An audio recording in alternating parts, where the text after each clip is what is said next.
Hello everyone, my name's Michael Trower, an emergency medicine consultant here at St Thomas's, and for the next 10 minutes I'm going to talk to you about ultrasound assisted chest drain insertion.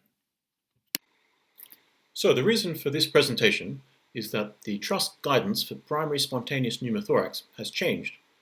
For the full guideline, see Adult Pleural Diseases Guidelines on GTI. These new guidelines were in response to a paper published in the New England Journal earlier this year that suggested conservative management may be non-inferior in certain groups. So the new trust guidelines reflect a shift towards more conservative management, aspiration is no longer recommended, and the use of ultrasound assistance is now recommended for chest drain insertion. So the guideline actually recommends ultrasound assistance where appropriate. So if your patient has a tension pneumothorax or is in a cardiac arrest, of course, you can crack on and put in a thoracostomy. You don't have to get the ultrasound machine. However, we hope that the majority of chest drains inserted in the emergency department will now be with ultrasound assistance. In terms of who puts in the drain, during working hours, we should continue to contact the pleural team as normal. Out of hours, there was some debate whether it should be interventional radiology or the emergency department, and we have decided that it should be us, and we have resolved to upskill in the use of ultrasound assistance. There is some evidence base for the use of ultrasound assistance. In pleural effusion, it's well established that ultrasound reduces complications, and it's intuitive that this would also apply to pneumothorax. In a study published by Gray et al. Earlier this year, in almost 20% of healthy volunteers, the diaphragm crossed the fifth intercostal space at the mid-axillary line. Therefore, it seems prudent to check your entry point with ultrasound rather than just going by a simple anatomical landmark technique. Technique. So first, gather your equipment. You'll need an ultrasound machine, and I would recommend the Sonocyte Export or the big black one. You'll need a marker pen, and we'll try and keep some of these in the back compartment of that machine. And of course, a chest drain kit.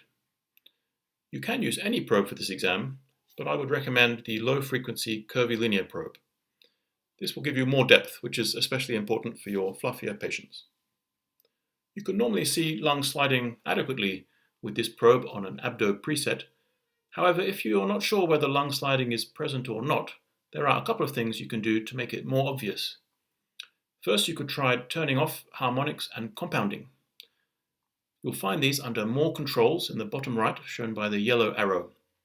This brings up various functions, and in the top left, you'll see THI and Sono-MB, harmonics and compounding. Simply tap on these so that the circle becomes unfilled to turn them off and to make lung sliding more obvious.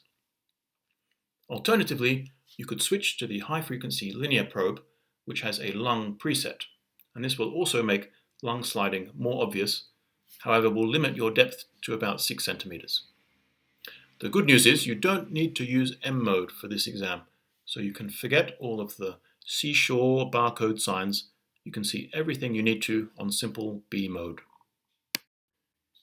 Okay, so we've got our ultrasound machine, we've chosen our probe and our settings. We then position the patient for the chest drain, so reclining at 45 degrees, hand behind head. We then identify, and if you like also mark, the triangle of safety, so that posterior border of pec major and the anterior border of lat dorsi. Then direct your probe marker cephalad and scan down the mid-axillary line from the axilla to the diaphragm. Identify the lung curtain, which relates to the diaphragm, the junction of the thorax and the abdomen, and mark this level at end expiration. And on the next slide, we'll explain a bit more about the lung curtain. Then slide the probe up, cephalad, to your chosen entry point or needle insertion point, and just confirm the absence of lung sliding at this point before then marking this point. And that's it. You can then put the ultrasound machine away and begin the procedure as normal. I would encourage you to try and identify the lung point as well, although this is not mandatory. To do this, simply rotate the probe parallel to the ribs and slide posteriorly until you see the transition point between sliding and no sliding. This is great for ruling in a pneumothorax. However, note if the lung is completely collapsed, this will not be visible. This is normal lung. So as we slide down from superior to inferior, you can see the ribs with the black shadows behind them and the pleural line shimmering away just deep to this. And here's the lung curtain. As the patient breathes in, the lung comes down, and as they breathe out, the lung goes back up, revealing the underlying abdominal organs. I'll just play that video one more time. So we're sliding down from superior to inferior, and when we reach the junction of the thorax and the abdomen, we see the lung curtain. So the patient breathes in, it comes down, obscuring the abdominal organs, and they breathe out, and it goes back up, revealing them again like a curtain. And it's at the point of end expiration that we would mark the level of the diaphragm, because we want to make sure we're above or cephalad of that point. Now, if your patient has a pneumothorax that extends down to the base of the thorax, you won't see lung sliding and the lung curtain moving up and down nicely like you do here in a healthy patient, but you'll still see the junction of the thorax and the abdomen. So on the left-hand side of the screen, or the cephalad end of the patient, you'll still see the pleural line, although it won't be sliding. And on the right-hand side of the screen, or the caudad end of the patient, you'll still see the abdominal organs, so the liver or the spleen. So you'll still be able to see this junction point, which relates to the level of the diaphragm, even if there is a pneumothorax. So it's rare that a patient will need an urgent out-of-hours drain for a pleural effusion. However, it is possible, particularly if they have some respiratory compromise. And just like in pneumothorax, if a drain is inserted out of hours, ultrasound assistance is recommended. So this video shows a moderate-sized pleural effusion. To the right of screen is the liver, the grey speckled organ. Curving over the top of this, the bright thick band is the diaphragm. And then just above this, the black or anechoic area is the pleural effusion. And you can see a bit of lung bobbing around in the fluid at the bottom of the screen. You'll notice there's no lung curtain here. However, you can just directly visualize the level of the diaphragm at end expiration and make sure you go well above this point. You should also only ever insert a chest drain for pleural effusion if it's a large pleural effusion. We shouldn't be trying to drain small pleural effusions because then the risk of causing a pneumothorax increases. Infection control. So like always, any equipment that's had contact with a patient must be cleaned.